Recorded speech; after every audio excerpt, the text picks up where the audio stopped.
Bonjour à tous. Alors déjà, je tenais à vous remercier parce que vous avez été vraiment hyper nombreux à m'envoyer vos questions pour cette FAQ. Du coup, bon, je vais pas pouvoir répondre à toutes parce que sinon la vidéo va faire 2 heures. Je pense néanmoins qu'on est parti pour un bon petit moment ensemble, vu le nombre de questions auxquelles j'ai prévu de répondre. Alors bon, évidemment, il y a pas mal de questions qui se recoupent. Ce que j'ai fait, c'est pour pas prendre la question d'un abonné au détriment des autres, vous allez voir, j'ai mis pour chacune des questions le nom de tous les abonnés qui l'ont posé. Ne m'en voulez pas si j'en oublie certains d'entre vous, parce que entre Insta, Facebook, YouTube, il y en a eu de partout. Alors la première question, je pensais pas devoir y répondre, mais vu le nombre d'entre vous qui l'ont posé, du coup, ok, je vais l'aborder. C'est simplement comment j'ai abordé le VTT et comment j'ai progressé. Bah, j'ai envie de dire, à l'arrache, hein, complètement à l'arrache. À l'époque, quand j'étais gamin, c'était pas comme maintenant sur YouTube, où vous pouvez avoir des tutos sur tout et n'importe quoi, sur n'importe quel mouvement de VTT, comment le réussir, n'importe quel truc mécanique, comment faire, aussi avec des tracés GPS de partout pour vous donner des idées de lignes à prendre. Non, à l'époque, il y avait rien. Et du coup, fallait se démerder, quoi. Quand je dis à l'arrache, j'ai commencé à en faire dans des bois, comme tout le monde. Et alors, par contre, ce qu'il y a de rigolo, c'est que même dès le début, j'y repense maintenant, j'ai jamais pu rouler sur des sentiers, quoi. Même quand j'étais dans des bois dans la banlieue parisienne, eh ben, il fallait quand même que je coupe à travers n'importe où, tout sauf des sentiers. Même si c'était complètement débile rétrospectivement, je me rends bien compte. Le vélo, c'était pas une passion profonde comme maintenant à l'époque. Hein. À l'époque, je faisais surtout de la montagne, et mon rêve, c'était de faire des grands sommets en alpinisme. En alpinisme pur, hein. Donc je parle de piolet crampon, je parle ni de ski ni de VTT, quoi. Et peu à peu, en fait, ce que j'ai fait, c'est que j'ai commencé à emmener mon vélo en montagne, alors surtout dans le massif du Mercantour au début, alors pas dans le parc du Mercantour, hein, évidemment, c'est interdit dans les parcs nationaux, mais autour, il y a plein de trucs à faire. Et à l'époque, je peux vous dire que il y avait personne en montagne en vélo, quoi. C'était impensable de croiser un VTTiste. Donc j'avais un vieux Gosport Artel sans suspension, enfin avec une fourche, une vague fourche à ressort devant, et puis mon pote Dimitri, à l'époque, il avait même un vélo cadrassier totalement rigide, rien, quoi. Et je me souviens encore de ce que ça faisait dans les poignets, hein, parce que là, on devait s'arrêter, non pas parce qu'on était fatigué, mais parce que les poignets, ça se prenait tellement de choc qu'au bout d'un moment, on pouvait même plus avoir la force de tenir le guidon. Et donc les gens, ils nous regardaient avec des yeux complètement comme ça, quand on arrivait en montagne avec les vélos, et il faut dire que c'est vrai que c'était con, hein, puisque le vélo de l'époque était pas du tout adapté pour faire ça, quoi. Et donc j'ai progressé petit à petit, et quand je dis à l'arrache, c'est vraiment à l'arrache, parce que j'ai jamais pris de cours, j'ai jamais eu un mec très fort qui m'a appris, donc j'ai tout appris tout seul, et pas du tout dans des bonnes conditions, parce que j'étais pas sur des tracés d'enduro, donc c'était forcément sur des terrains complexes et pas propices à l'apprentissage. Et donc, en fait, j'ai eu une courbe de progression extrêmement lente, hein, parce que, vous le voyez bien, typiquement avec mon nouveau coéquipier Pierre. Pierre, il a 19 ans, 20 ans, je sais plus, tu m'excuseras Pierre, je sais plus exactement. Et il a un niveau de ouf, quoi. Moi, quand je repense au niveau que j'avais à son âge, non, c'était impossible de faire ce qu'il fait, quoi. Donc lui, en fait, en 3 ans, il a appris ce que moi j'ai appris en 20 ans. Et donc ça, je peux vous dire que ça rend humble, hein. Donc ça veut dire que tous les nouveaux VTTistes, les jeunes actuellement qui me regardaient, vous avez un potentiel de progression de taré devant vous, parce que vous avez tous les nouveaux outils qui vous permettent de griller les étapes. Alors, comment fais-tu pour te préparer physiquement et mentalement?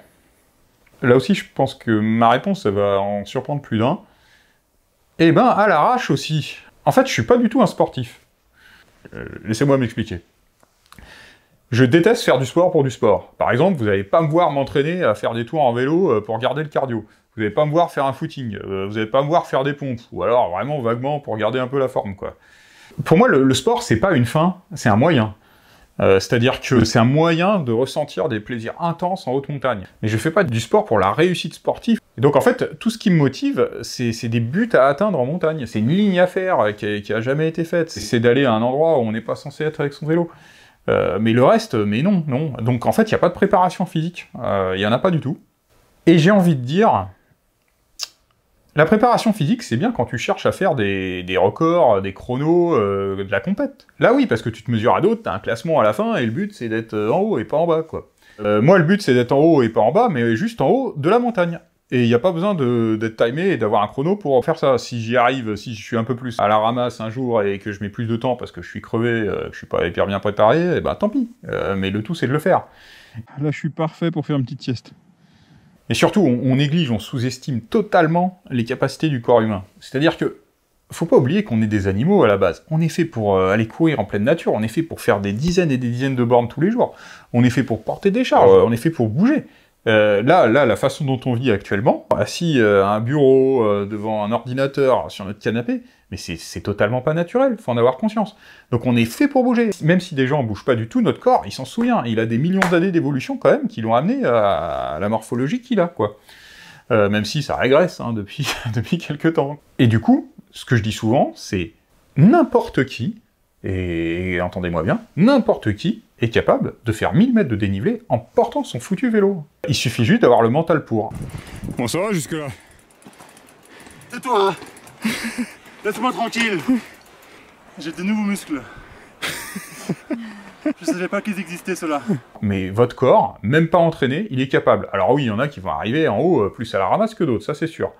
Mais à partir du moment où quelqu'un a l'envie, mais 1000 mètres de dénivelé en portant un vélo même assez lourd, ou en le poussant, en se démerdant comme il veut, il y arrivera, son corps y arrivera. S'il n'y arrive pas, c'est qu'il a un problème au niveau du mental, c'est tout.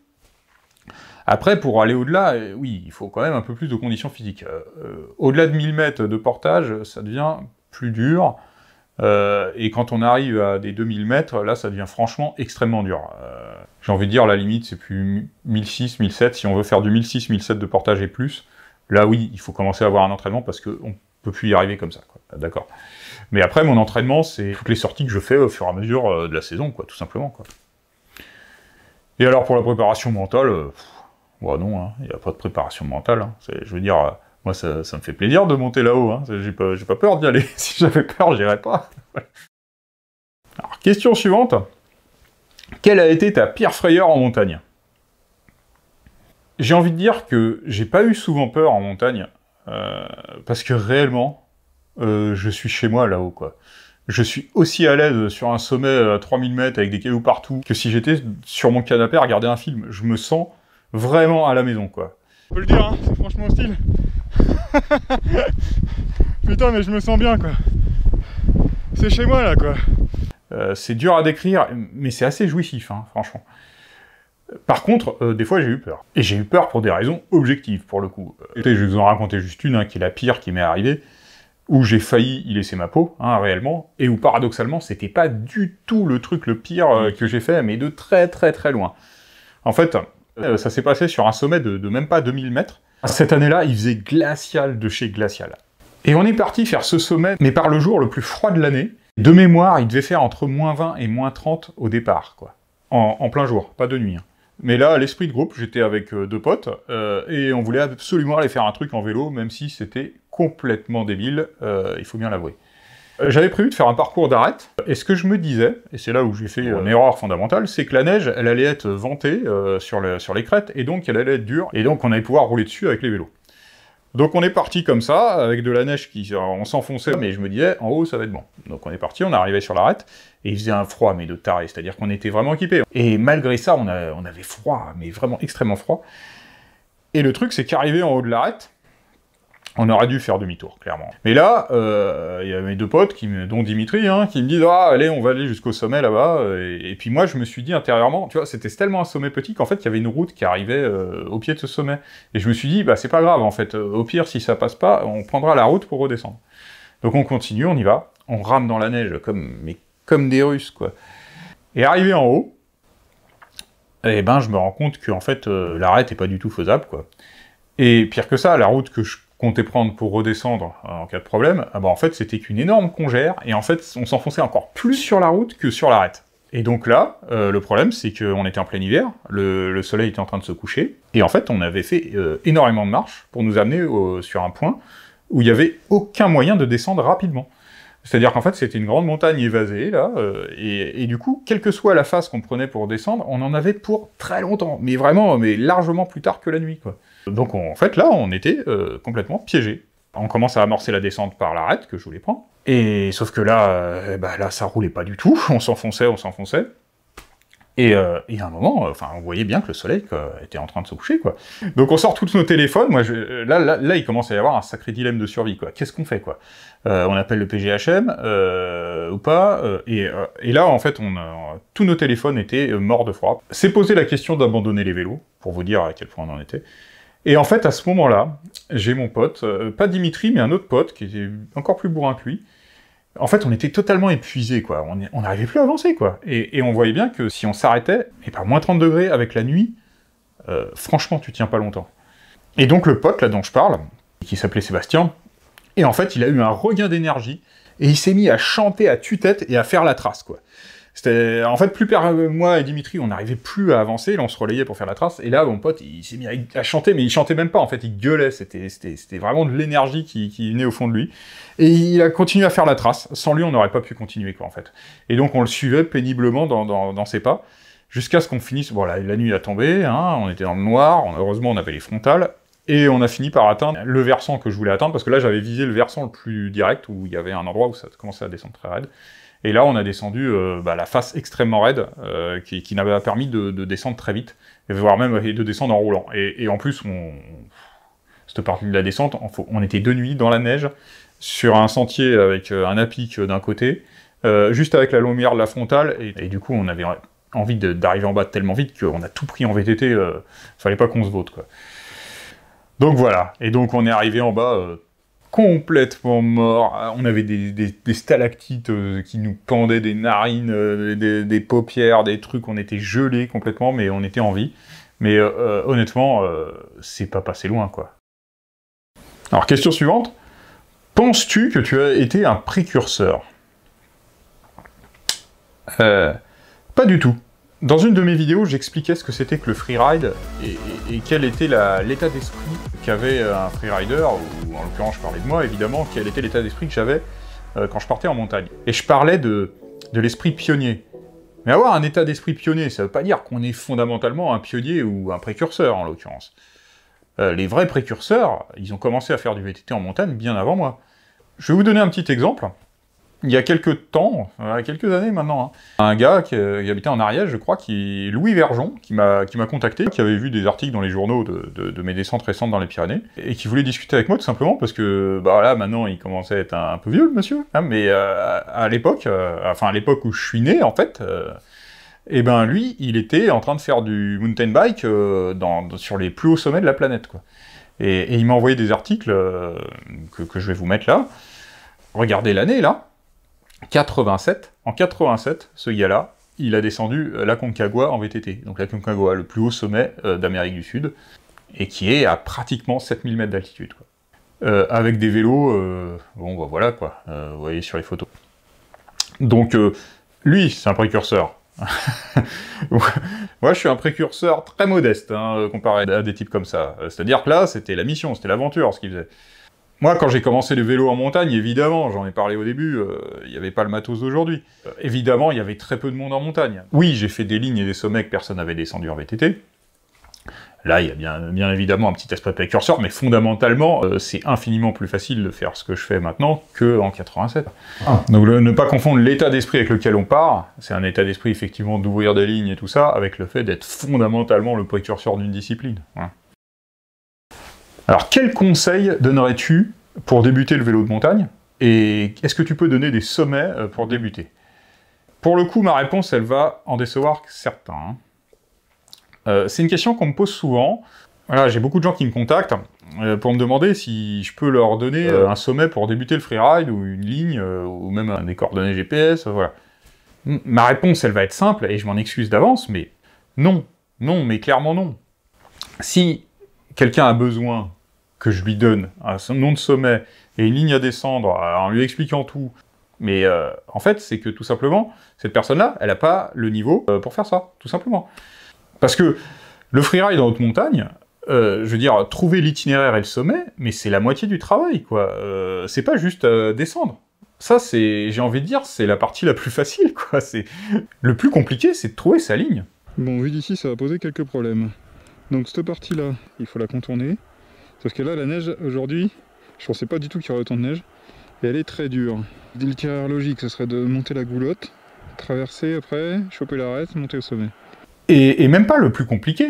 La définition du freeride, c'est de trouver sa ligne. Ici, je t'explique quoi faire, en fait, c'est même plus du freeride, c'est un itinéraire avec un topo. Alors après, évidemment, je peux donner des conseils pour débuter.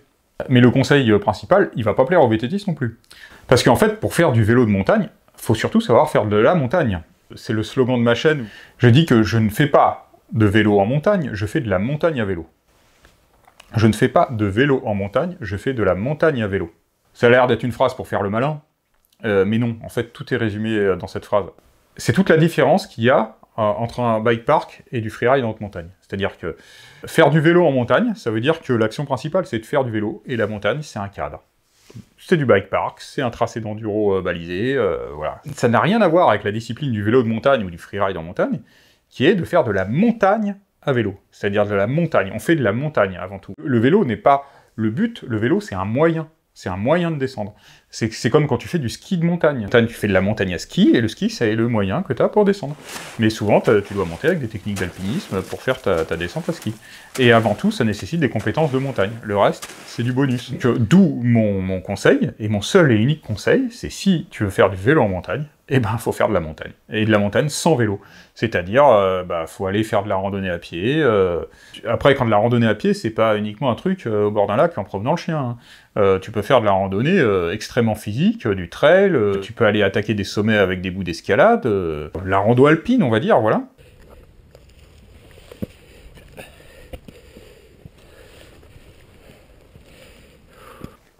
Et puis tu peux même aller plus loin, hein. Tu peux faire le vrai escalade en montagne, de l'alpinisme, piolet crampon, et c'est uniquement en ayant cette expérience-là que ensuite tu pourras dire, ah bah tiens, et si ce coup-là, là je vais refaire ce même sommet que j'ai fait en rando, mais ce coup-ci je prends mon vélo, parce que je sais ce que je fais, quoi. Alors d'où la question suivante, il y en a eu pas mal qui me l'ont posé, et c'est un truc qui revient aussi régulièrement dans des conversations avec les abonnés, est-ce que t'as déjà roulé en bike park ? Alors oui, bien sûr, j'ai déjà roulé en bike park. Aujourd'hui, on est dans un endroit bizarre, regardez, ça s'appelle un télécabine. C'est un truc qui permet de monter tout seul, là, sans porter le vélo.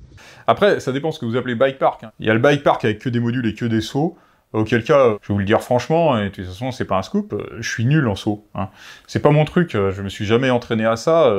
Je sais sauter des grosses marches avec pas mal de profondeur, mais c'est tout. Je sais pas faire des tricks en l'air, je me suis jamais entraîné pour ça, et ça m'intéresse pas de faire ça, en fait. Voilà. Donc, si le bike park, pour certains d'entre vous, c'est ça la définition, bon, non, j'ai pas vraiment fait de bike park. Après, bien sûr, je suis allé en station, et j'ai fait des journées entières de station, avec de la descente sur des sentiers totalement shapés, avec aussi des petits modules et des petits trucs. Et pour être franc, le vélo en station, je m'ennuie super vite, quoi. C'est tout. Si je prends un forfait journée, à midi, j'ai envie d'arrêter, quoi. Alors, souvent, t'es avec des potes, donc tu te tapes la bourre et tout, et tu continues, mais franchement, en fait, ce que je vois de l'intérêt des descentes en station, c'est on est plus dans un état d'esprit compétition, c'est-à-dire que les descentes, tu sais qu'elles sont faisables, elles sont faites pour être descendues à VTT, donc il n'y a pas d'enjeu là-dessus. En fait, l'enjeu, c'est de le descendre le plus vite possible, hein, et de le descendre plus vite que ton pote, hein, on va pas se mentir, ou alors de faire des tricks. C'est vrai que c'est fun au début, c'est agréable de pouvoir prendre de la vitesse, parce qu'en haute montagne, c'est très rare qu'on puisse prendre de la vitesse, et du coup, bon, c'est un peu grisant, mais au bout d'un moment, non, j'ai juste envie d'arrêter. Et souvent, des journées que j'ai fait en station, j'ai fini l'après-midi en prenant mon vélo et en allant faire un sommet au-dessus de la station, en portant le vélo, et puis en descendant, et puis en revenant sur la station. Ça fait souvent fini comme ça. Alors, pédaler, t'en penses quoi? Bon, une question un peu provoque, évidemment, je pense. Mais bon, ça mérite d'être posé, quand même. Hein. Un vélo, c'est un engin qui a des pédales, quoi. Donc je pense que la réponse à la question se trouve concrètement, techniquement sur mon nouveau bike, puisque ce bike, il est monté en single speed. Donc single speed, ça veut dire que concrètement, tu peux pas pédaler avec, pas en montée du moins. Donc en fait, c'est vrai que le vélo, il y a deux sports en un, hein. Il y a le pédalage à la montée et la descente. C'est vraiment pas le même sport, hein. Ça fait pas du tout appel aux mêmes muscles, au même type d'endurance, aux mêmes compétences techniques non plus. Et moi, l'aspect pédalage, ça me fait pas vraiment kiffer. Alors après, j'ai pédalé, j'ai fait des circuits d'enduro, j'ai même fait pas mal de dénivelé des fois en pédalage, l'air de rien. Hein. Putain, on a tout monté à la pédale, quoi. Mais bon, ça, c'est pas sur ma chaîne, parce que une vidéo où je fais que pédaler pour faire une descente d'enduro, enfin si, je dois en avoir une ou deux comme ça sur ma chaîne, mais c'est pas hyper intéressant à filmer, voilà, quoi. Et moi, ce qui m'intéresse, en fait, fondamentalement, c'est la montagne. Et les sommets intéressants en montagne, tu les atteins pas en pédalant, c'est pas possible. Tu les atteins en portant. Donc pour moi, le vélo, ça se résume à descendre. Alors la compétition, t'en penses quoi? Alors j'ai effleuré le sujet en parlant des bike parks, mais j'ai pas vraiment dit ce que j'en pensais. Je comprends qu'on puisse aimer, hein. Alors là, je dénigre pas ceux qui font de la compète. Et arriver à avoir des bons résultats en compète, c'est souvent un truc de taré qui, pour le coup, nécessite beaucoup d'entraînement. Surtout vu le niveau qu'il y a dans les compètes actuelles de VTT, quoi. Par contre, moi, à titre personnel, ça me déplaît fondamentalement pour une raison très simple, c'est que le but de la compétition, c'est de se confronter aux autres. Et basiquement, le but, c'est d'être premier par rapport aux autres. Donc c'est de se confronter aux autres. Moi, quand je pars en montagne, mon but, c'est de me confronter à moi-même. Moi, j'y vais en premier. Il y en a qui voient la montagne comme se confronter à la montagne, mais même pas. C'est se confronter à soi-même. La montagne, elle est là, c'est une donnée, quoi. La seule variable, c'est toi. Tu te confrontes par rapport à toi. Et je trouve que c'est un sentiment infiniment plus noble que de se confronter aux autres, en fait, tout simplement. Et donc, est-ce que j'ai déjà fait de la compétition ? Non, vraiment pas. Autant j'ai déjà roulé en station ou tout ça, autant de la compète, j'en ai vraiment pas fait. Et ça ne m'intéresse pas du tout, quoi. Et puis de toute façon, je serais très mauvais en compète, hein, parce que j'ai pas l'esprit. Alors, question suivante. Comment fais-tu pour trouver des sponsors ? Alors, j'ai envie de dire que c'est pas moi qui trouve les sponsors, c'est plutôt les sponsors qui me trouvent. Passer du temps à démarcher des marques pour essayer d'avoir des trucs, bah non. Enfin, franchement, j'ai mieux à faire de mon temps. Et objectivement, j'ai pas besoin des sponsors. Donc concrètement, quasiment tous les sponsors que j'ai, c'est des marques ou des personnes qui sont venues me voir parce qu'ils avaient envie de travailler avec moi. Ou alors ça peut être aussi des marques entre elles qui se parlent et qui disent « Tiens, tu pourrais appeler Alexis » ou alors « Alexis, tiens, appelle tel mec, il serait intéressé. » quoi. Voilà, ça se passe comme ça, mais... Et donc, il faut savoir aussi que des sponsors, j'en ai refusé.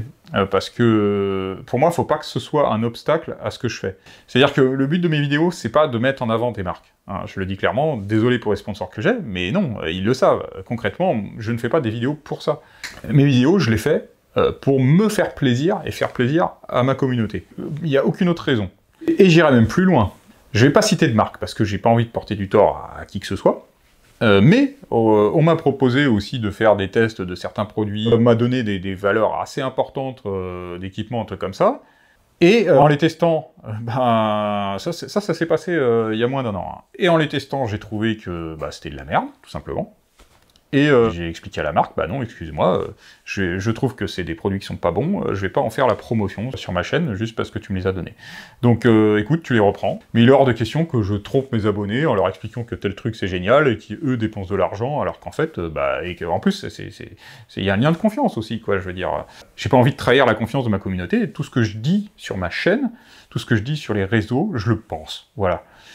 Donc voilà, donc en fait, toutes les marques avec qui je travaille, c'est des marques avec qui je travaille vraiment de mon plein gré, sans besoin, et parce que ça me fait plaisir de bosser avec ces marques-là, et parce que, en plus, ils ont vraiment des produits qui sont bien. Alors du coup, la question qui s'ensuit, il y en a quelques-uns qui se la posent ou qui m'ont posé. Pourquoi est-ce que tu as arrêté avec GT? Alors du coup, je vais être totalement transparent, j'ai pas arrêté avec GT, c'est GT qui a arrêté avec moi. Et pour une raison très simple, en fait, c'est que la personne qui m'a recruté, qui s'occupait de toute la communication web, bah, est partie de chez GT, et il y a eu un remplaçant, et le remplaçant est arrivé, et il n'avait pas la même politique, pas le même type de contenu qu'il a envie de mettre en avant, et il a fait d'autres choix, c'est tout, quoi. Si le gars qui m'avait recruté était resté chez GT, je pense que j'y restais pour une paire d'années, quoi. Hein, mais bon, ça m'aurait aussi peut-être fait louper certaines opportunités, parce que à la réflexion, je suis très content, finalement, parce que ça m'a permis à ce que le shop Jamabike m'appelle et ils me disent « Alexis, on a envie de te faire un vélo de ouf, complètement adapté à ta pratique ». Ce que ne m'aurait jamais fait une marque, puisque par définition, les marques de vélo veulent mettre en avant leurs vélos de série qui vendent à tout le monde, et qui par définition sont pas totalement adaptés à ma pratique en montagne. Donc l'un dans l'autre, finalement, c'était une bonne chose. Et je regrette pas du tout le temps que j'ai passé avec GT. J'ai eu de très bons rapports avec toute la team, et le vélo, d'ailleurs, le GT, je l'ai toujours, et je vais le garder justement, parce que lui, il a une transmission opérationnel, c'est pas en single speed, et du coup, quand j'irai faire un peu d'enduro pour aller avec des potes, et ben voilà, j'ai toujours un vélo pour faire ça, et le GT Force est en plus un vélo que j'adorais rouler.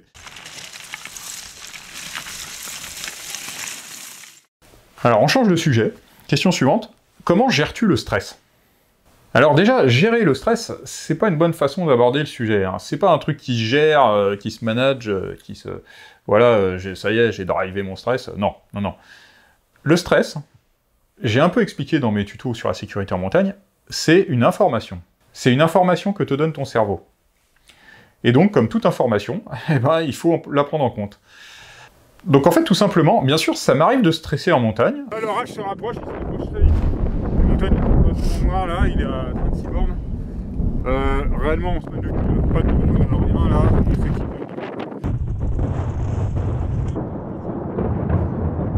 Quelle expérience, mais quelle expérience! Voilà, évidemment, seul, jamais de la vie j'aurais fait ça. Mais c'est vraiment, il y avait quelques parties de l'ascension où je ne pouvais pas. Prépare-toi, allez, traîne pas. Alors tu peux avoir le stress irrationnel, t'es au bord d'un apic, t'es sur une pente très raide, mais par exemple t'es en piolet crampon, je veux dire, objectivement tu crains rien, tu sais ce que tu fais, t'as pas d'impondérable pour mon appel, c'est-à-dire que tu sais que tu tiens, voilà quoi. Donc là tu te raisonnes, tu te dis bah non, là je maîtrise tout ce que je fais, j'ai pas de raison d'avoir peur, cette peur-là, c'est une peur ancrée dans le cerveau reptilien, voilà, faut passer outre, ok, voilà. Et après t'as la peur que tu cernes un peu moins bien. C'est par exemple un passage technique en VTT, où quand t'es monté, tu dis ah facile, et puis là t'es sur le point de l'engager, et puis c'est un truc que tu sens pas quoi, ou un truc qui commence à tu le sens un peu dans le ventre quoi, tu vois. Et là faut en tenir compte, parce que en fait les 5 sens, ils captent des trucs que t'analyses pas forcément de façon rationnelle, c'est-à-dire qu'en fait t'as des tas de mécanismes dans le cerveau qui se mettent en œuvre et qui font que ça aboutit au stress là. Et sauf que tu sais pas exactement pourquoi. Et ton cerveau, il a peut-être une très bonne raison d'avoir peur à cet endroit-là, donc il faut se poser la question. Donc voilà ma façon d'aborder le stress, c'est rationaliser. Alors as-tu des séquelles de blessures, et comment est-ce que tu gères la façon de vieillir? Ouais, parce que c'est vrai que je commence à prendre un peu d'âge. 37 ans cette année, pour être franc, j'ai pas du tout l'impression. Mais c'est vrai que quand je roule avec Pierre, je vois qu'il est plus jeune, quoi. Ça fait un peu chier, je vous le cache pas, quoi. Mais non, je sens pas 37 ans. Alors oui, des blessures, j'en ai eu plein dans ma vie. J'ai eu les 2 genoux, les 2 épaules, le pouce. Oh, c'est déjà pas mal, hein, ça fait les 4 membres. Et du coup, est-ce que j'ai des séquelles? J'ai envie de dire oui, oui, forcément. Je suis sûr que j'ai plein de séquelles. Mais simplement, avec l'habitude, tu t'en rends même plus compte, quoi. Tu fais avec. Il y a je sais plus qui disait ça. Putain, je me souviens plus du nom. Il disait, la douleur passe quand tu apprends à l'aimer. Alors, c'est pas sadomasochiste, hein, c'est juste qu'à un moment donné, tu peux avoir des douleurs pour faire des trucs. Et ben, en fait, c'est une donnée, c'est tout, la douleur.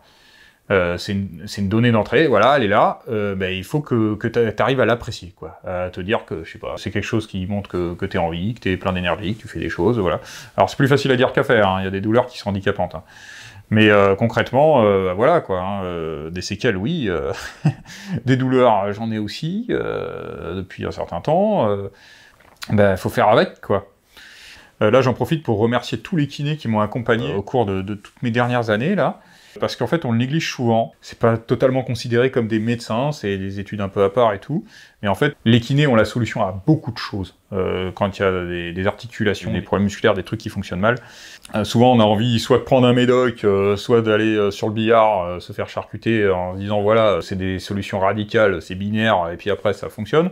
Non, en règle générale, ça fonctionne avec un accompagnement suivi, avec beaucoup de l'entraînement, avec des exercices, avec de la récupération diverses et variées, et ça se fait grâce à un kiné, quoi. Alors après, pour parler de l'aspect vieillissement, c'est un peu rigolo, parce que forcément, je suis moins performant physiquement que quand j'avais l'âge de Pierre, hein. Ça c'est une évidence, hein. Je me souviens qu'à l'époque, quand j'avais 20 ans, mon kiff c'était de doubler tous les randonneurs en portant mon vélo. C'était, je veux dire, quand il y avait des randonneurs en montagne, il fallait absolument que je les double, et que je les double très très vite, quoi. C'est-à-dire je les double pratiquement au double de la vitesse en portant, quoi. Donc je pense que je montais vraiment à fond à cette époque, quoi. Mais paradoxalement, je fais des rides beaucoup plus difficiles, exposés, techniques, et même longs que ce que je faisais à l'époque. Donc en fait, ben voilà, on peut aussi s'améliorer en vieillissant. Hein. C'est-à-dire qu'on arrive à s'optimiser et à être beaucoup plus efficace. Hein. Donc j'ai jamais été aussi efficace en montagne que ces dernières années, et pourtant j'ai jamais été aussi vieux par définition, quoi. Alors petite question polémique, tu préfères les Alpes ou les Pyrénées ?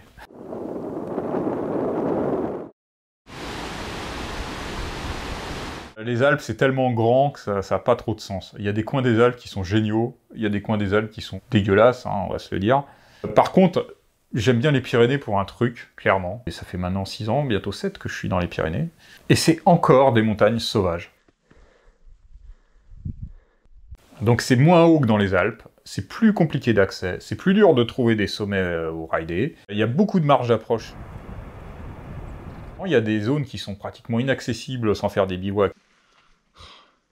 Mais Il y a ce côté sauvage. On retrouve bien sûr des zones sauvages dans les Alpes, mais dans les Pyrénées, c'est pratiquement toute la chaîne hein, qui est sauvage. Hein. Mis à part quelques zones très fréquentées dans les parcs nationaux, mais moi, quand je vais dans les Pyrénées, ça peut m'arriver de toute la journée de croiser personne. Et ça, pour moi, c'est important, parce que si je vais en montagne, c'est pour me retrouver dans un coin sauvage. Alors, as-tu ridé à l'étranger? Oui, j'ai fait des gros trucs à l'étranger. Le truc dont je suis le plus fier, je pense, c'est au Maroc. J'ai monté une véritable expédition. Avec Dimitri, on est partis tous les deux pendant 15 jours. On avait recruté des porteurs, des muletiers, tout ça. Et du coup, le but, c'était de faire un sommet de plus de 4000 mètres. Le Mgoun, hein, pour ceux qui connaissent, c'est un des plus hauts sommets. Je crois que c'est le 3e sommet du Mont Atlas. Et l'intérêt là-bas, c'est que à 4000 mètres, t'as pas de neige, pas de glacier, c'est de la rocaille, quoi. Et puis il y avait tout cet aspect expédition qui me bottait bien.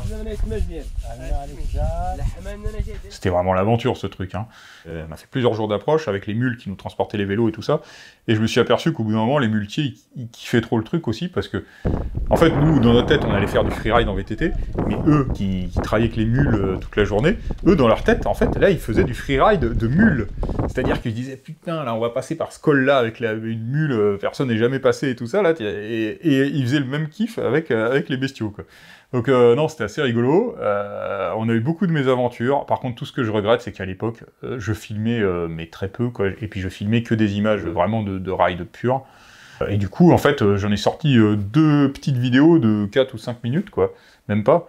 Avec aucun aspect aventure et tout ça. Et putain, ce serait à refaire, mais j'en ferais 3 longs formats, quoi. Ce serait juste génial. Et après, j'ai ridé un peu dans d'autres pays aussi.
Je devais aller rider dans des pays, enfin juste avant le Covid, et c'est le Covid qui nous a empêché de le faire. Hein. Je devais aller faire un très grand sommet en Iran, là, tout était prévu.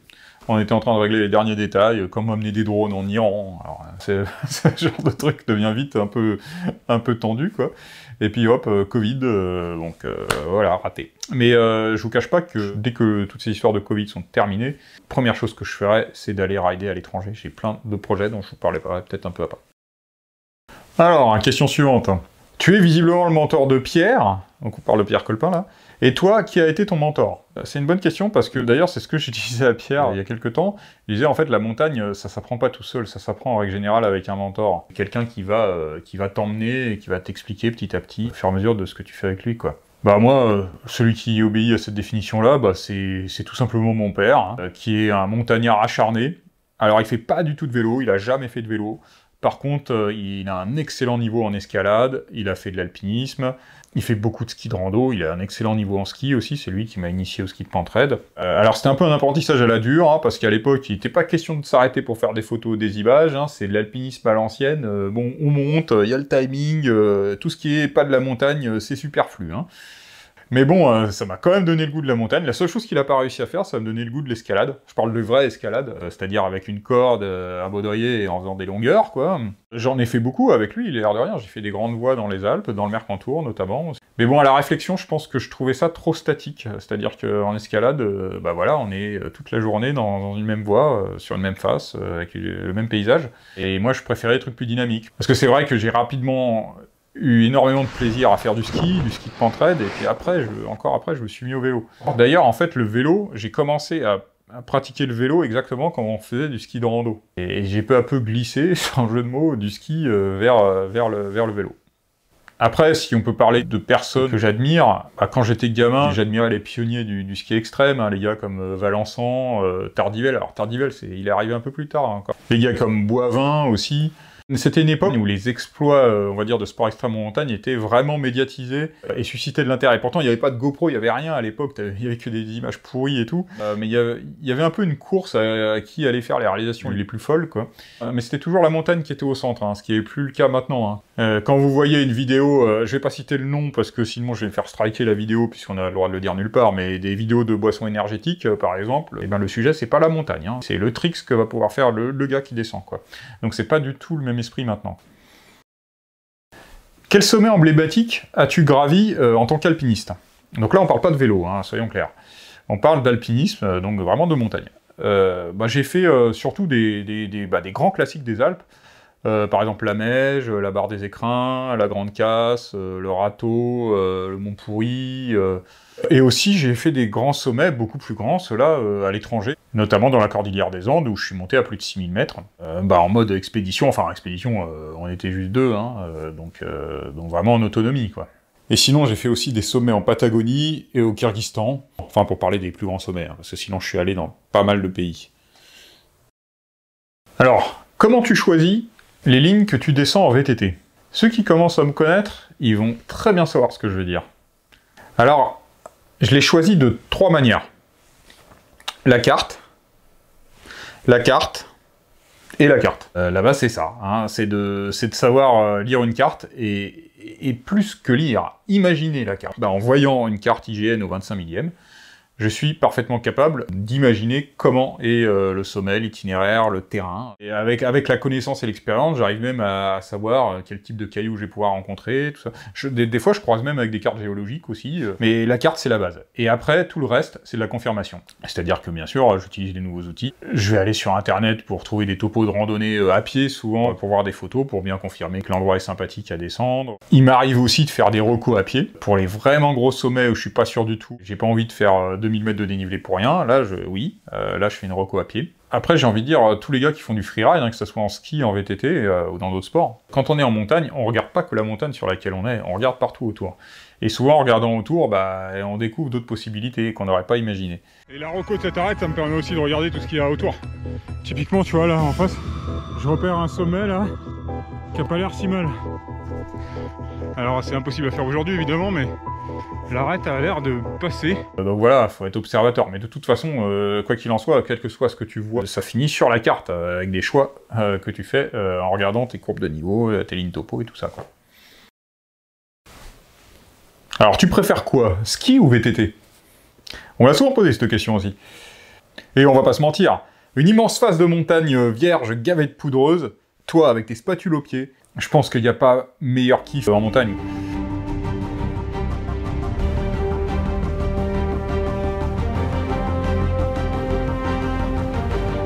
Simplement, ce type de conditions en ski, c'était déjà compliqué avant, hein. C'est pas si simple de trouver de la poudre, mais là, maintenant, c'est devenu tellement compliqué, les conditions météo, maintenant, que si tu peux l'avoir 2-3 fois par année, c'est le bout du monde, quoi. En plus, en ski, tu descends beaucoup plus vite qu'en vélo, donc ça veut dire que ta phase de 1000 mètres, tu la descends en 3 minutes, quoi. Donc finalement, tout ça pour, 10 minutes de kiff dans l'année. Donc question délicate, objectivement, le plaisir peut être supérieur en ski, clairement. Mais en VTT, j'ai du plaisir toute l'année.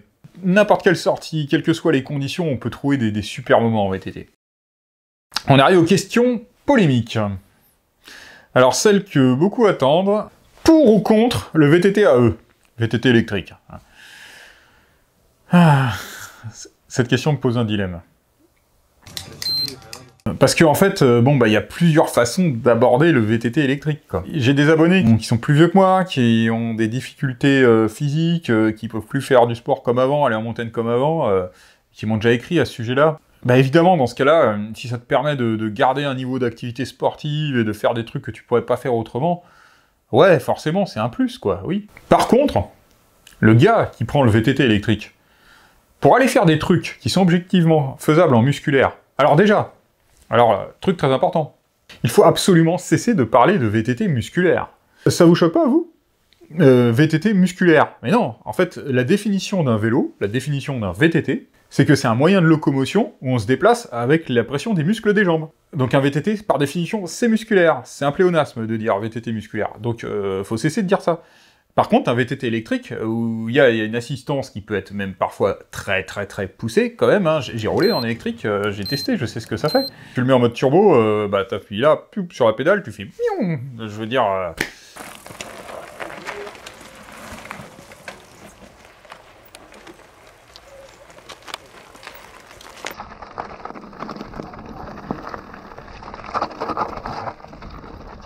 Donc, pour revenir au gars qui prend le VTT électrique, pour pouvoir aller à un endroit où il pourrait très bien aller en musculaire... Oh, putain, je l'ai encore dit. Où il pourrait très bien aller avec un VTT normal.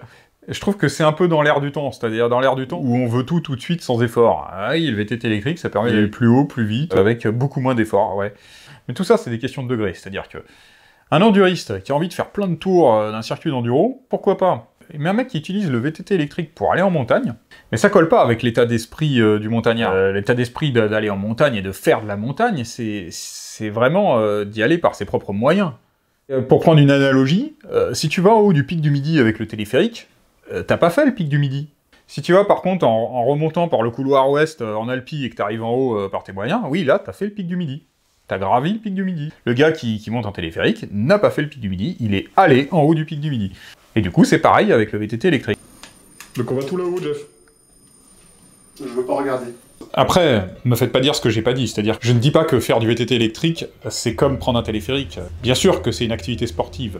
Néanmoins, si j'ai pris cette image, c'est pour illustrer que ça met à mal une certaine éthique de la montagne. Mais du coup, en fait, fondamentalement, pour le VTT de montagne, c'est pas un vrai sujet, le vélo électrique, parce que tu le vois bien dans les vidéos, dès que tu veux faire un vrai sommet, t'es obligé de porter. Même avec un VTT électrique, ça passe pas, t'es obligé de porter. T'as des grosses marges, des gros blocs, des passages un peu où il faut mettre les mains, tout ça, donc un VTT électrique, en fait, c'est pire que tout en vraie montagne. Par contre, t'as quand même beaucoup plus de gars qui vont en moyenne montagne, par les chemins faciles qu'on peut monter avec un vélo électrique. Et ça... Indépendamment de l'aspect éthique avec lequel on aborde la montagne, ça génère un autre problème, qui est que, du coup, il va y avoir de plus en plus de VTT dans la nature, de plus en plus dans des endroits où il n'y en avait pas, et donc forcément, ça va amener des réglementations, des interdictions, des tensions entre les différentes pratiques sportives. Alors, bien sûr, on peut faire le même procès, entre guillemets, pour n'importe quel sport, hein, à partir du moment où un sport se développe, et puis c'est un peu hypocrite de ma part, puisque par définition, moi-même, on pourrait me dire, bah voilà, toi tu fais du VTT en montagne, du coup il y en a aussi d'autres qui vont faire du VTT en montagne, du coup voilà. Mais c'est pas dans le même degré. Il y a des gars qui font des hauts sommets à vélo, il y en a très peu, et il y en aura toujours très peu. Parce que c'est à la croisée de plusieurs disciplines sportives, il faut vraiment une certaine motivation pour faire ça. La plupart des VTTistes n'ont pas du tout envie de faire ça non plus, donc voilà, tout simplement, c'est une question d'envie aussi. Hein. Alors ça sera toujours un truc très marginal. Alors, je jette pas la pierre pour autant sur tous les VTTistes électriques, hein. Vous comprenez bien que c'est pas mon but. Le but, dans n'importe quelle pratique sportive, avant tout, c'est d'être tolérant les uns envers les autres, quelle que soit la façon dont on fait les choses. Il faut être le plus possible respectueux les uns des autres usagers, des randonneurs notamment, faire attention à pas faire n'importe quoi, faire attention aussi au ravinement des sentiers, mais du coup, il y a des associations qui compensent ça, et qui vont rechaper les sentiers. Après, je prends la pêche, je fais les courbes, et surtout, le premier et demi des chemins. Première et demie des chemins. Première et demie? Ouais. Le ravinement. Ouais. Exact. L'eau. C'est des petits aguatillos. C'est des petits canals le long du sentier pour que s'échappe l'eau et que le chemin reste impeccable. Donc faut trouver un équilibre dans tout ça. Et il faut surtout pas que chacun considère sa pratique sportive comme étant la pratique prioritaire et rien à foutre de tous les autres, quoi. Pas concrètement, en VTT, quand je croise des randonneurs, priorité, il est aux randonneurs que je suis en montée ou en descente. Bon, souvent, les randonneurs te laissent passer d'eux-mêmes, mais moi, ça s'est toujours hyper bien passé avec les randonneurs. J'ai jamais eu de randonneur agressif. Contrairement, je vois beaucoup d'histoires où des gars se prennent la tête entre différentes disciplines.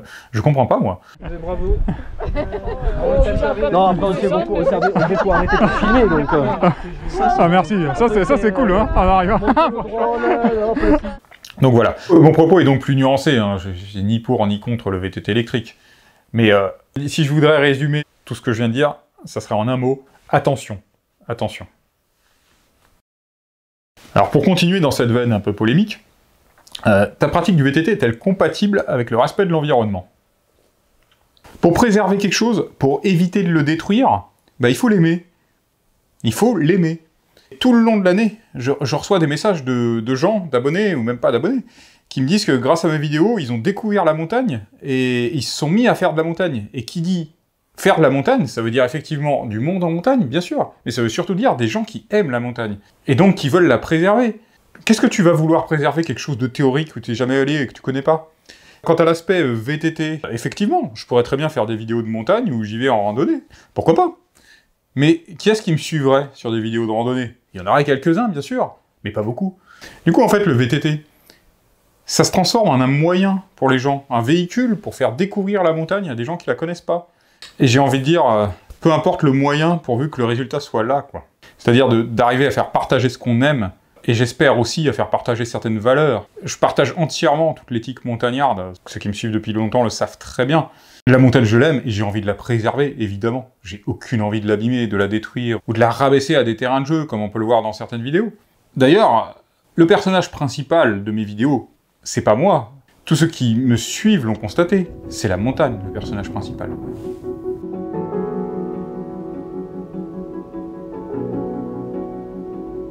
On dirait qu'on est entre deux vagues de roches, qui est deux déferlantes là. C'est vraiment magnifique.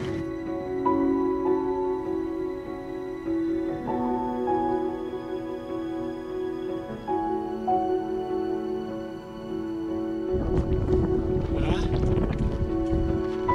1871 mètres.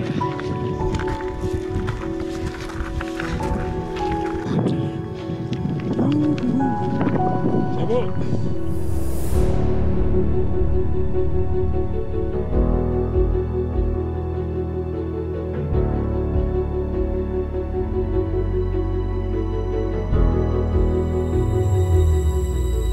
Donc oui, l'écologie, c'est important, c'est fondamental. Mais pour que les gens aient cette fibre écologique, il faut qu'ils aillent dans la nature, et qu'ils aiment la nature. Tout ce que je cherche, c'est partager cet état d'esprit de découverte de la montagne. C'est partager ces sensations, ces émotions qu'on ressent là-haut. Et le reste, eh ben, il vient tout seul, et il vient en chacun de nous. Alors, quel bike, ou quelle marque de bike nous conseillerais-tu? Cette question-là, je tiens à l'aborder, parce qu'on me la pose tout le temps. Tous les jours, ou presque, hein, j'ai des abonnés qui viennent en me demandant mon avis sur un choix de vélo. Je peux avoir quelques renseignements? Oui. Mais non, me demandez pas. Je serais vraiment de mauvais conseils là-dessus. Parce que ma pratique du VTT, elle est juste totalement spécifique, et mes critères ne sont absolument pas les critères que vous pouvez avoir. Et le choix d'un bike, c'est tellement en plus personnel, et c'est tellement complexe, parce qu'il y a des tonnes de critères à prendre en compte, hein, par rapport à votre pratique, au terrain où vous êtes, à votre technique, à votre budget, évidemment. Enfin, pour discuter sérieusement de ça, il faudrait s'appeler au téléphone et discuter 2 heures, quoi. Donc non, je peux pas répondre à ces questions-là, et il n'y a pas de bike ultime qu'il faudrait absolument acheter par rapport à d'autres. Il y a plein de bons vélos qui existent. Un choix de bike, c'est avant tout, c'est vraiment un choix personnel, quoi. Alors, tu rides avec des chaussures de montagne, est-ce que ça marche bien? Sans jeu de mots aussi. Oui, c'est vrai que... Bah tiens, je les ai là, d'ailleurs. C'est vrai que moi j'utilise ça pour rider. Alors, c'est des Salomon, je suis pas sponsorisé par Salomon, je le dis tout de suite, mais alors, c'est des excellentes chaussures. Pour tout dire, ça fait au moins 15 ans que j'achète la même paire dès qu'elle est usée, c'est-à-dire tous les 1 an et demi environ, je rachète la même, quoi. Et pourquoi? Parce qu'elles ont une excellente tenue, elles sont hyper confortables, et elles sont légères, voire ça fait partie des plus légères parmi ce type de chaussures. Pour monter en montagne, oui, les chaussures de vélo, faut oublier. C'est impossible de monter, enfin c'est impossible, bah non, tu peux le faire, mais ça glisse, ça accroche pas trop, ça a pas de crampons, ça tient pas le pied, chaussures de vélo, faut oublier, quoi. Par contre, les pompes de montagne, comme ça, bah ouais, ça marche bien pour monter, et puis en fait, paradoxalement, pour descendre sur les pédales, bah, je trouve ça super top aussi, parce que dessous, il y a des semelles qui ont une très bonne accroche. Bon, excusez-moi, elles sont vraiment dégueulasses, parce que je les ai pas nettoyées avec la sortie d'hier. Elles sont juste pleines de boue, là, je vais en foutre partout. Voilà. Et donc, oui, ce que je disais, c'est qu'elles ont une accroche, ça a une accroche juste démentielle sur les pédales, voire même trop, des fois. C'est-à-dire que les semelles en vibra, en revêtement de ce type, ça accroche sur les picots de pédales. Alors, c'est sûr, si tu fais du vélo avec des pédales auto, bah, tu peux pas prendre de chaussures de montagne, là, c'est une évidence. Mais donc, ouais, ça marche super bien et il n'y a aucun problème. Si, il y a un problème. Elles ont des œillets, du coup, sur les côtés, des œillets en métal, souvent les pompes de montagne. Et ça, bah, ça a la fâcheuse tendance de flinguer les cadres, de flinguer le triangle arrière quand tu fais des mouvements techniques, quoi. Donc, bien protéger les haubans arrière quand on utilise des chaussures de montagne, quoi. Alors, comment t'en es arrivé à la vidéo? Qu'est-ce qui te plaît là-dedans? Et est-ce qu'il n'y a pas trop de contraintes aussi dans tout ça? C'est aussi un sujet très récurrent. J'en ai jamais parlé, donc c'est l'occasion, là. Il faut savoir que j'ai jamais eu la démarche proactive de monter une chaîne YouTube, devenir connu, voilà, tout ça. C'est venu petit à petit, en fait, on m'a offert une GoPro, j'ai commencé à faire des montages vidéo pour moi, et les diffuser un peu, voilà, petit à petit. Enfin, c'est vraiment fait, j'ai envie de dire, par hasard. Après, j'étais pas étranger au milieu de l'image. J'ai toujours fait des photos, je sais très bien utiliser un appareil photo. J'ai aussi fait beaucoup de dessins, hein, ça, dans la vidéo de présentation qui a commencé à dater d'il y a quelques années. Bah voilà, je dessinais beaucoup, j'ai fait de la bande dessinée aussi, donc le cadrage, l'image, tout ça, c'était quelque chose que je connaissais.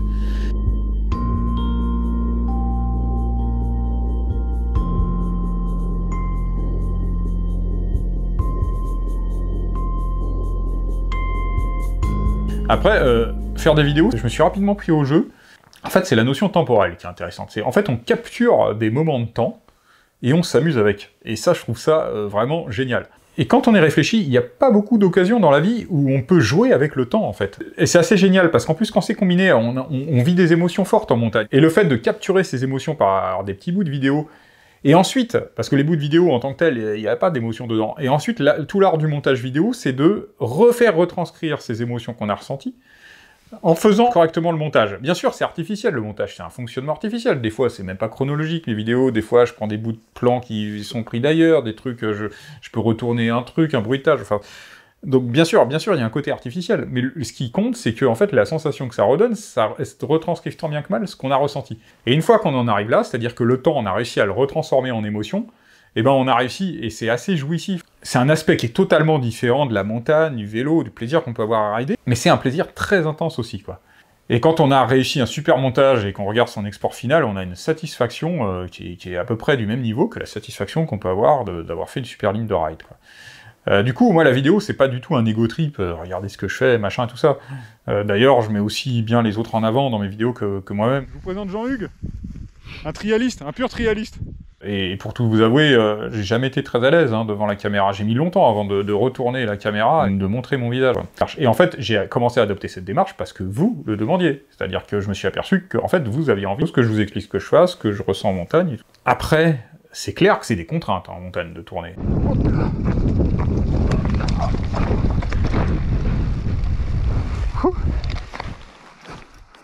Bon bah le tracking Parrot fonctionne pas mieux que le tracking DJI.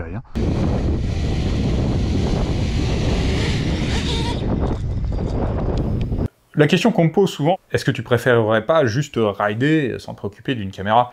Mais en fait, c'est un plaisir aussi de prendre des images. C'est-à-dire que ça te permet de te prendre ton temps en montagne. C'est tu te poses. Bon bah là, je suis installé confort pour le filmage. Hein, donc voilà, tac, Dimitri va descendre là. Petite falaise là. Bon, on est bien là. Déjà, faut savoir que sur une descente, il y a très peu d'endroits où on s'arrête pour filmer. On filme pas toute la descente. En règle générale, on filme sur 10% de la descente. Tout le reste, on le ride comme un ride normal, quoi. On a juste les GoPro. Par contre, dans les endroits vraiment intéressants, beaux ou impressionnants, oui, là, on va s'arrêter pour filmer. Ça permet aussi de rester dans l'ambiance de la montagne, de prendre le temps d'aborder la section, de regarder où on va passer. Allez. Vas-y, ça tourne. Alors après, ça m'amène à la question suivante. Est-ce que tu rides sans filmer? Oui, ça m'arrive bien sûr de rider sans filmer. De temps en temps, oui, ça peut être aussi jouissif de descendre de A à Z à un sommet sans se préoccuper de rien. Mais après, j'ai envie de dire, même avec les GoPro, l'un n'empêche pas l'autre. Regardez dans ma vidéo qui s'appelle Système D, avec Pierre, là, on avait que les GoPro, et on a ridé de haut en bas juste avec la GoPro. On s'est arrêté à aucun moment pour filmer, et ça fait quand même une super vidéo. Il y a même France 3 qui en a fait un article de journal. Donc, il n'y a pas forcément besoin de sortir drone, caméra et tout ça pour faire des vidéos immersives et intéressantes. Il faut surtout, avant tout, faire quelque chose d'intéressant. Alors du coup, pour enchaîner sur ce sujet-là, quel conseil tu donnerais pour démarrer sur YouTube? Si tu te poses cette question, mais ne démarre pas sur YouTube. Parce que c'est pas la bonne raison de démarrer sur YouTube, j'ai envie de dire. Ça veut dire que t'attends quelque chose, t'attends un résultat, tu vas attendre d'être connu, d'avoir une reconnaissance, de créer une communauté, tout ça. Donc, si tu pars avec cet objectif-là, Je dis pas que ça peut pas marcher, ça peut très bien marcher, il y en a qui y arrivent très bien, mais il y aura jamais rien d'authentique, quoi. Après, c'est la philo, hein, ça, mais moi, quand je vois toutes ces chaînes, quel que soit le sujet, pas forcément en VTT, mais qui se créent dans le but uniquement de faire de l'audience, on est d'accord. En règle générale, c'est pourri. Et ça fait des vidéos sur lesquelles on perd son temps, concrètement. Et par contre, si tu veux démarrer dans un but d'authenticité et tout ça, mais tu te poses même pas la question de comment démarrer sur YouTube. Tu fais ce qui te plaît, tu filmes comme tu as envie, et tu dis ce que tu as envie de dire, et tu le mets sur YouTube. Et si un jour ça marche, eh ben tant mieux. Mais d'aborder ça comme si tu avais un business plan, non, c'est la dernière chose à faire, j'ai envie de dire. Et en plus, surtout qu'il y a une partie d'aléatoire énorme. Il y a des chaînes hyper qualitatives qui sont absolument pas connues. Et il y a des chaînes, au contraire, qui font tout pour faire de l'audience, et qui sont absolument pas qualitatives, mais qui savent très bien faire une miniature à un titre putaclic, qui font des audiences délirantes. On le sait tous. Donc si tu pars comme ça sera avant tout une énorme source de frustration. Alors du coup, est-ce que tu vis de ta passion? Mais absolument pas. Alors déjà, moi en plus, je suis hors compétition. Donc je fais aucune compète, je peux pas gagner d'argent avec ça, donc ça voudrait dire que je vive que des sponsors et des revenus YouTube, impensable, juste impensable, quoi. Tu peux pas sortir un salaire avec ça. Ou alors après, mais après c'est autre chose, c'est de devenir entrepreneur, ça voudrait dire monter un business de vidéos, faire des reportages, les vendre à des journaux ou à des télés, j'en sais rien, enfin tu vois, mais c'est plus la même chose là, c'est plus une passion, c'est un métier, t'es entrepreneur dans la vidéo, dans la réalisation de reportages. Parce que j'ai souvent des jeunes qui me posent cette question-là, et souvent ils repartent déçus.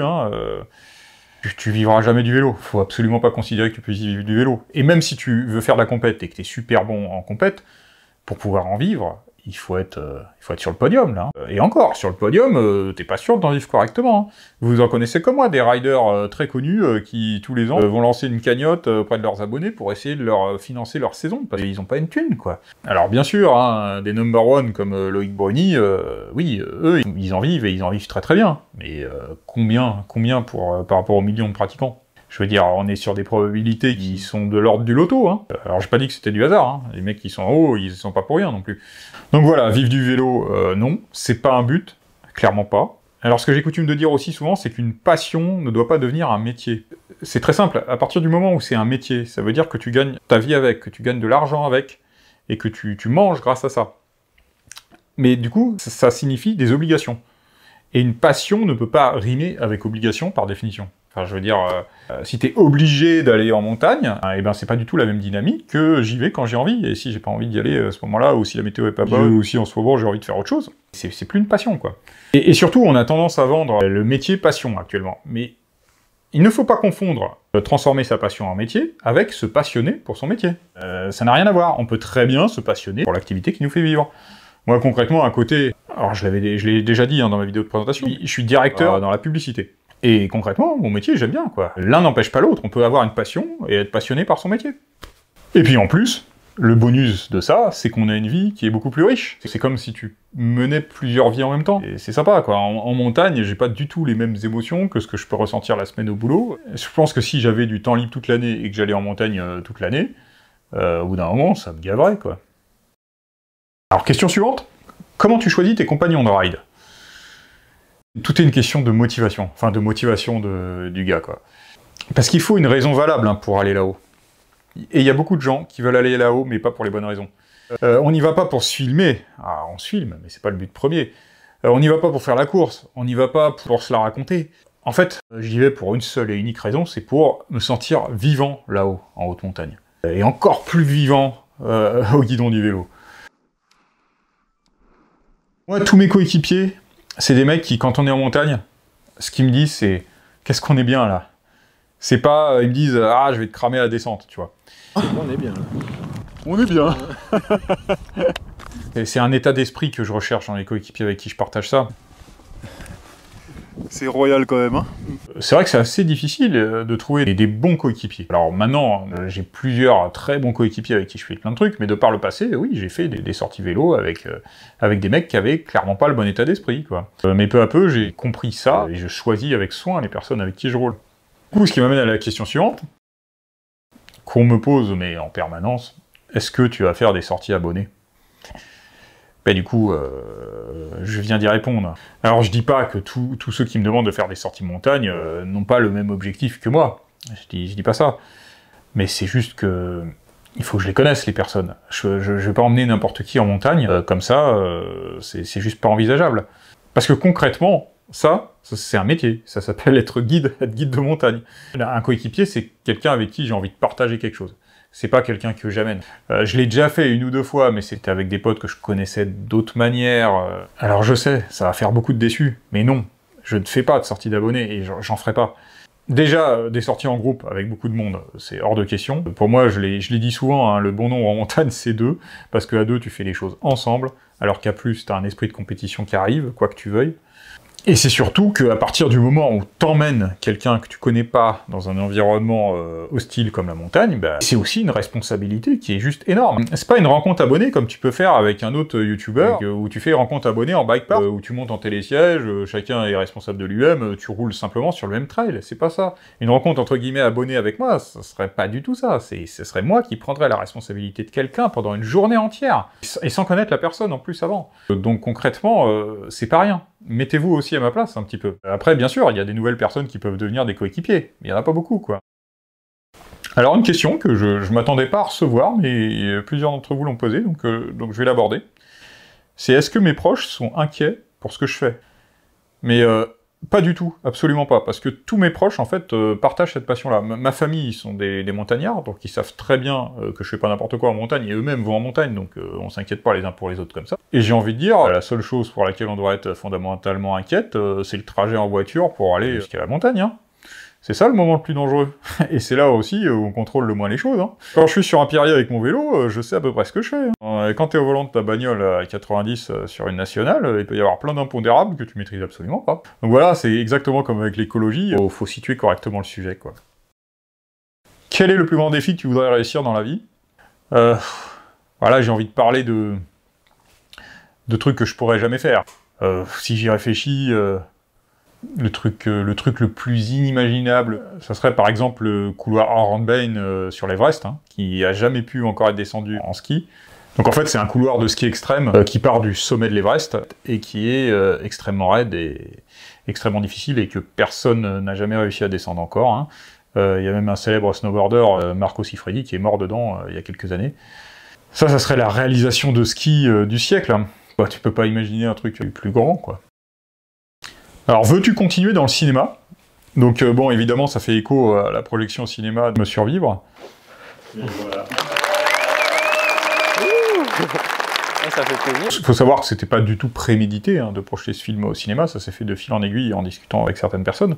Quoi qu'il en soit, j'avais toujours eu cette idée de cinéma, mais pas pour du vélo, paradoxalement. C'est que moi, j'aurais toujours voulu réaliser un long métrage, mais un long métrage de fiction, quoi, un vrai film. J'ai toujours aimé raconter des histoires, du coup, c'est pour ça que j'ai écrit un bouquin, par exemple. C'est pour ça que j'ai fait de la BD aussi, à une époque. Et là, mettre mes capacités de réalisateur et de monteur vidéo au service d'une histoire, c'est quelque chose qui m'aurait toujours intéressé. Donc concrètement, ça je l'ai toujours en tête et je pense que je le ferai. Peut-être que je monterai le truc par crowdfunding, c'est possible, pour avoir les moyens de financer ce genre de projet. Il faut juste que je trouve un scénario satisfaisant. J'ai des idées en tête, mais qui ne me vont pas encore tout à fait. Quoi qu'il en soit, ce que je pensais faire aussi, c'est tourner ce film en montagne, puisque bon, je suis un peu spécialiste là-dedans quand même. Et bon, on a des studios hollywoodiens qui dépensent des millions d'euros en effets spéciaux pour recréer des décors en images de synthèse, mais moi j'ai pas besoin de ça, quoi. Il suffit que j'aille en montagne, et c'est gratuit.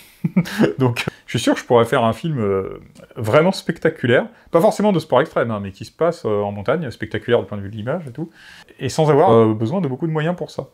Donc il faut juste que je trouve le bon scénario, parce qu'un bon film, c'est avant tout un bon scénario, hein. On peut avoir une super réalisation technique derrière, des super acteurs, ce que vous voulez, mais si l'histoire est pas là, bah voilà. Alors du coup, prévois-tu d'écrire un autre livre? Dans l'immédiat, non. J'ai pas de projet d'écriture actuellement. Par contre, c'est fortement probable que j'écrive un jour ou l'autre un autre bouquin, parce que j'adore écrire, j'ai toujours adoré écrire. Et d'ailleurs, sur le principe, mon éditrice attendait d'autres livres potentiellement de ma part, elle aurait été ravie de les publier. D'ailleurs, j'ai eu plusieurs fois aussi des gens qui m'ont demandé que je sorte un bouquin avec mes sorties en montagne. Pas des topos, mais une sorte de bouquin de récit des plus grandes descentes que j'ai pu faire, ou avec des belles illustrations, des photos et tout. C'est vrai que ça, j'y avais pensé aussi. D'ailleurs, mon éditrice était aussi OK pour publier ça, mais bon, après, c'est une question de temps, hein. Il me manquerait le temps de faire ça, quoi, et je veux pas tout faire non plus. Bon ok, par contre, j'ai pas prévu d'écrire un bouquin dans l'immédiat, mais je suis sur un projet de conception et d'édition de jeux de société là en ce moment. Et ceux qui me connaissent ou qui ont vu ma vidéo de présentation, ils savent aussi que je suis créateur de jeux de société, rien à voir avec tout le reste. J'adore jouer, enfin des jeux de société pour adultes, hein, des jeux stratégie. Et du coup, là, je suis en train d'en développer un très gros jeu avec Fanny, avec des amis.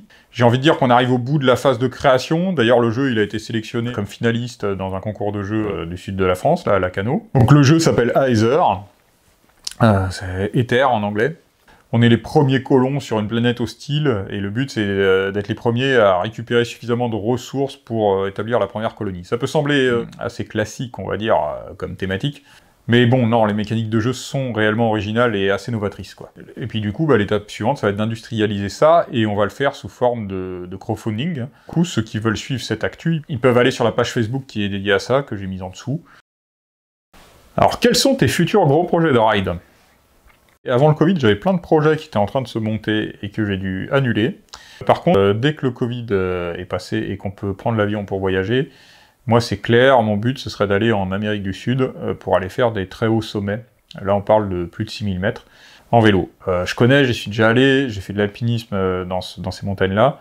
Je sais comment m'y prendre, je sais comment monter une mini-expédition, je sais avec qui partir. Et j'ai toujours rêvé d'emmener un vélo par là-bas. Donc dès que c'est possible, j'y vais. Donc j'espère en 2022, quoi. Donc voilà, on arrive au bout des questions, enfin uniquement des questions que j'ai sélectionnées. Je suis désolé pour celles que j'ai pas prises, hein. Il y avait plein d'autres questions intéressantes, mais bon, je pense déjà, je sais pas combien de temps j'ai parlé là devant la caméra, mais je pense que la vidéo déjà va être très longue. Si vous voulez que je développe certaines questions spécifiques, qui pourraient faire l'objet peut-être d'une vidéo entière, sur des tutos, sur des équipements vraiment particuliers, sur des prises de décision, je sais pas. Je suis ouvert aux idées. Après, bon, bien sûr, va aussi y avoir bientôt beaucoup de vidéos de ride avec ma nouvelle machine de care que m'a fait Jama Bike. Hein. Donc voilà, faut pas perdre de vue l'essentiel. Avant d'être youtubeur, je suis montagnard. Et ce que j'aime bien, c'est surtout être en montagne et pas être devant la caméra, même si c'est cool quand même. Allez, ciao à tous!